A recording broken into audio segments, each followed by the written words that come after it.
ultrassom na cirrose. Qual é a importância do exame de ultrassom em um paciente com hepatopatia crônica?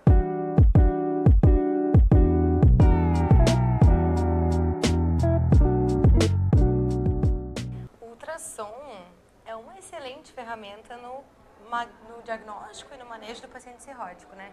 Então a gente sabe que o ultrassom faz sim diagnóstico de cirrose. Nas cirroses um pouquinho mais avançadas, onde a gente já consegue ver até mesmo a modo B o distúrbio morfológico do fígado, a gente consegue fazer sim diagnóstico de hipertensão portal no cirrótico. A gente consegue também, com o auxílio do Doppler, ver as consequências da hipertensão portal, como por exemplo a redução da velocidade do tronco da veia porta.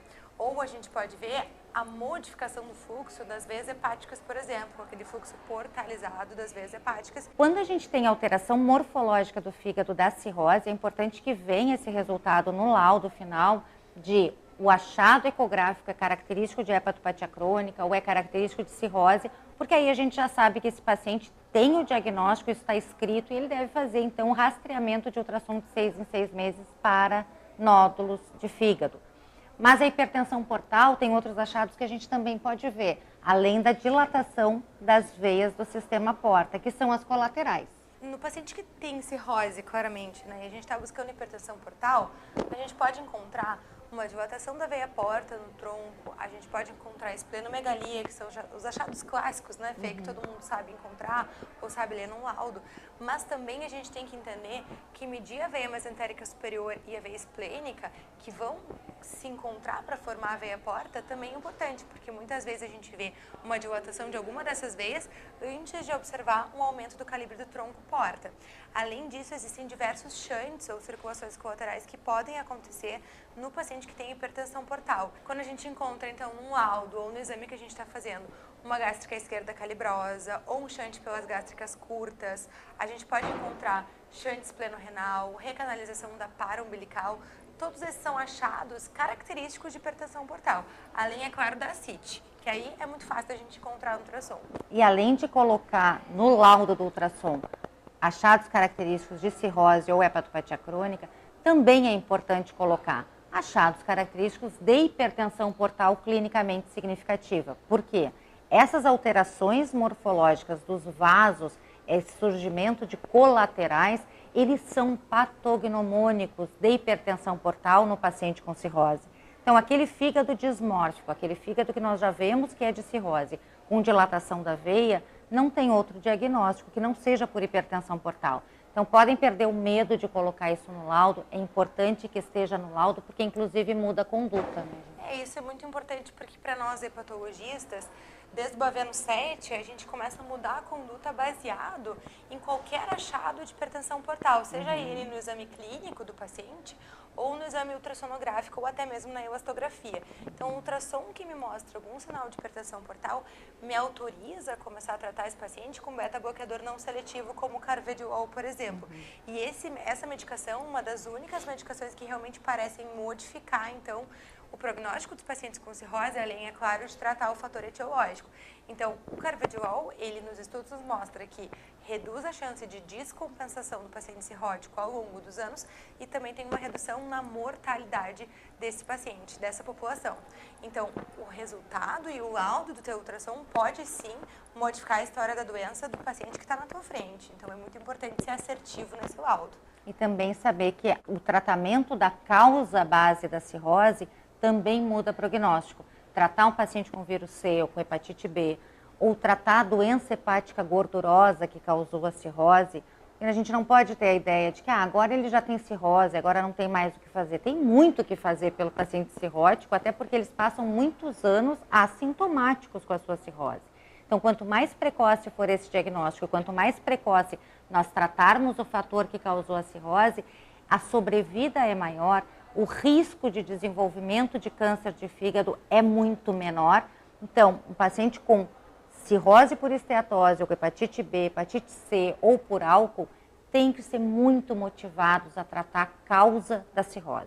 E quando fala, né, Fê, de diagnóstico precoce, isso lembra de uma ferramenta muito importante do ultrassom, que é a elastografia Sharewave, e que vai nos ajudar, além de fazer diagnóstico de cirrose, naqueles casos em que a gente está na dúvida no modo B, tem algum achado que pode ser característico de hepatopatia crônica, mas não é aquele exame bem típico, a gente pode fazer o uso, então, da elastografia de fígado por ultrassom, que é a elastografia Share-Wave, para auxiliar, então, a fazer esse diagnóstico de hepatopatia crônica, de fibrose avançada ou de cirrose, né?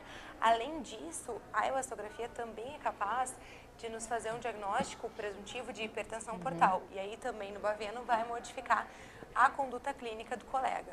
E até porque no baveno também nos autoriza agora a fazer elastografia anualmente nos pacientes que têm uma cirrose com sinais de hipertensão portal clinicamente significativa, com rigidez hepática compatível com hipertensão portal. Então é sugerido que se faça o acompanhamento com elastografias anuais para avaliação do quanto vai reduzir a rigidez com o passar do tempo, o que também influencia no prognóstico. E além disso, a elastografia já é capaz de nos salvar, de evitar a realização de diversas endoscopias nesses pacientes para o diagnóstico de hipertensão portal.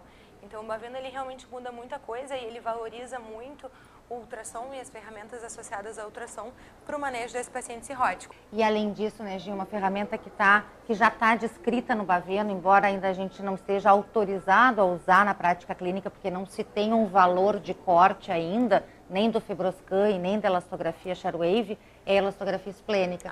A gente sabe que isso é uma coisa assim, é o futuro, a rigidez do baço, ela é muito mais real em relação à hipertensão portal do que a rigidez do fígado, especialmente porque a gente tem falado muito, os pacientes tratados do fator etiológico diminuem a inflamação do fígado e diminuem a rigidez, por isso que eles podem ter cirrose com rigidez baixa na elastografia, mas a rigidez esplênica não muda.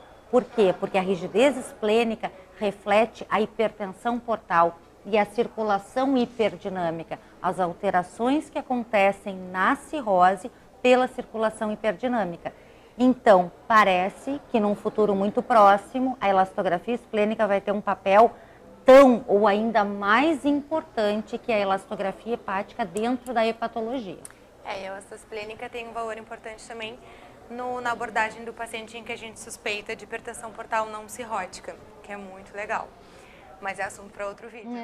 Além disso, tem a cereja do bolo do paciente cirrótico, onde o ultrassom tem um papel fantástico, fundamental, que é o CHC ou hepatocarcinoma. É importante lembrar que todo paciente com cirrose tem que fazer, não é que deve ou pode, não, ele tem que fazer ultrassom a cada 6 meses. Isso está em todas as guias, tanto internacionais, da Sociedade Europeia, quanto da Americana e da nossa Sociedade Brasileira de Hepatologia, que o ultrassom é a ferramenta ideal para fazer o rastreamento do paciente com cirrose para o diagnóstico precoce do hepatocarcinoma. E a gente sabe que o diagnóstico é muito tardio. O diagnóstico do hepatocarcinoma, ele é tardio não só no Brasil, ele é tardio no mundo inteiro. Ele é um tumor que geralmente não dá sintomas nas fases mais iniciais, né? E a gente tem que lembrar sempre, então, que o hepatocarcinoma, a grande maioria dos casos de CHC, está relacionado à cirrose, né? O mais comum é o paciente com hepatocarcinoma ser portador de cirrose.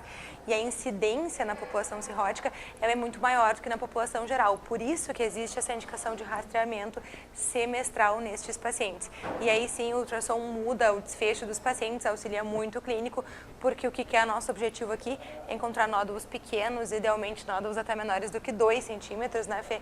Que são nódulos que a gente tem aí diversas tecnologias novas, diversos tratamentos para oferecer que podem ser curativos e resolver o problema desse paciente. E o importante é que não é o que está acontecendo. A gente tem recebido pacientes, o mundo inteiro tem recebido pacientes em que 70% do diagnóstico eles já vêm com um hepatocarcinoma avançado, em que a gente tem o tratamento paliativo. A gente sabe que existe a imunoterapia e cada vez está mais avançado o tratamento com imunoterapia, mas não é isso que a gente quer. Nós não queremos ficar falando de imunoterapia, a gente quer que se faça um diagnóstico precoce, que realmente se consiga diagnosticar, porque a gente consegue hoje curar o hepatocarcinoma, mesmo que ele continue o fator de risco, que é a cirrose, a gente vai seguir monitorando esse paciente de 6 em 6 meses com ultrassom, mas a gente tem a oportunidade de oferecer o tratamento curativo.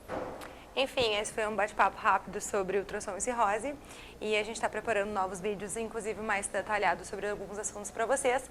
Esse é o nosso canal de Hepatos, você pode virar assinante, assina aqui embaixo e você vai receber sempre os novos vídeos da plataforma. A nossa ideia aqui é trazer muito conteúdo para ajudar tanto clínicos quanto ultrassonografistas no melhor atendimento e diagnóstico dos pacientes. E lembrar, né, gente, tudo que a Hepatos faz é baseado em conhecimento científico. Ninguém está aqui, a gente não quer que os nossos alunos sejam simplesmente alunos para aprender ultrassom. A gente faz tudo baseado no que a evidência científica nos ensinou. Porque nós somos acadêmicas, né? Eu fiquei mais de 20 anos nesse mundo acadêmico, então não é porque agora a gente vem para o mundo digital que muda a nossa filosofia.